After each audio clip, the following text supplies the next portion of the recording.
I hadn't even unpacked my first moving box when it happened. This woman stormed up my driveway, ripped my property deed into pieces like party confetti, and screamed at me in front of the neighbors that I had 90 days to comply with HOA regulations or get out.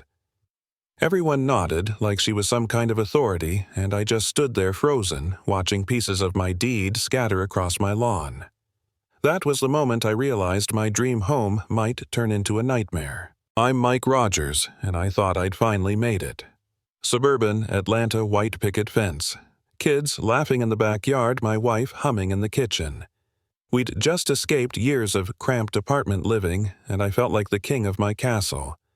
Until that Escalade pulled up blinding white like it belonged to someone who definitely had opinions about lawn height. Out stepped Laura Stone. Navy blazer hair sprayed into a helmet, fake jewelry flashing in the sun. Her smile was sour, candy sweet, her tone switching from sugary to venom in a heartbeat.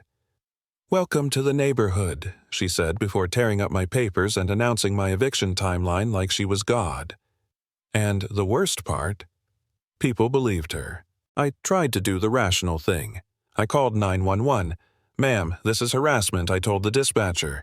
The answer, "Neighbor dispute, sir. An officer will take a report in 2 hours." 2 hours later, the cop shows up and tells me the only thing I can do is file a small claim for the destroyed photocopy. A photocopy. Like that was the issue. Meanwhile, Laura strutted around the neighborhood whispering poison in everyone's ears. By nightfall, I realized this wasn't just a crazy neighbor. This was organized harassment. So I went into damage control mode. Cameras, doorbell, lawyers. Each phone call with an attorney felt like a punch in the gut, $5,000 retainer minimum. And unless I documented a pattern of behavior, there was nothing they could do. My wife Jennifer tried to stay calm for the kids, but I could see the worry in her eyes. She was a former investigative journalist before becoming a teacher. And she asked me, the one question that shook me, "Mike, what if she really does have some authority? What if we missed something in the documents?" That thought, maybe we'd screwed up, maybe we'd bought a house we didn't actually own, kept me awake at night. The kids asked questions I couldn't answer.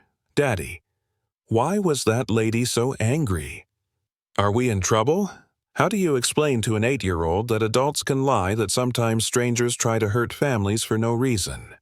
I reassured them, but I saw the doubt in their little faces. That night, I sat at the kitchen table, staring at torn pieces of our deed, feeling like maybe we'd just walked into a trap we couldn't escape.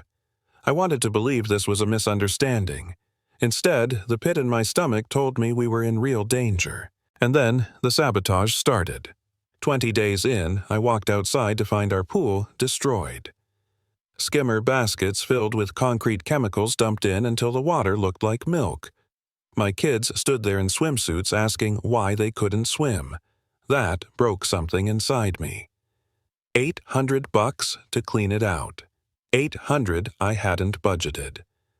I started to wonder if Laura's plan was working, if we'd made the biggest mistake of our lives buying this house. I'll be honest, I almost gave up.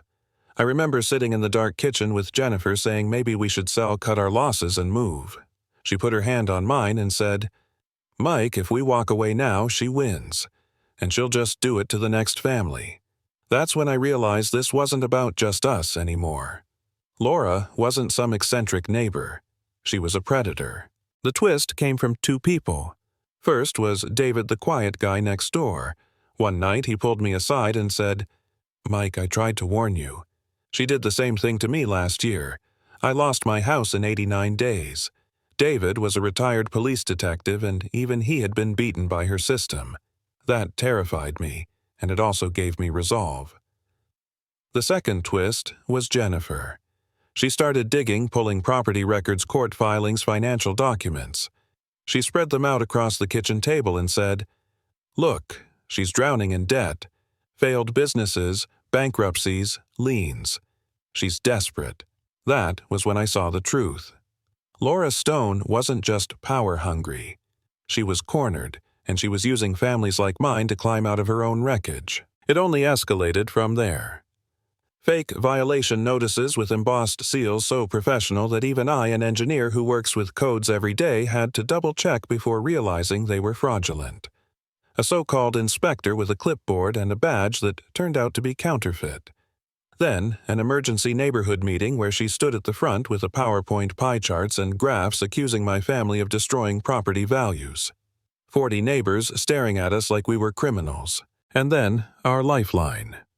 Angela Foster, a real estate attorney who specialized in HOA harassment cases. She walked in mid-meeting like the cavalry heels clicking, confidence radiating. "Excuse me," she announced, "I represent the Rogers family. Let's discuss document fraud and criminal impersonation." Laura's smirk faltered for the first time, and I felt hope for the first time in weeks. Angela was a surgeon with evidence. She showed neighbors how the seals were fake.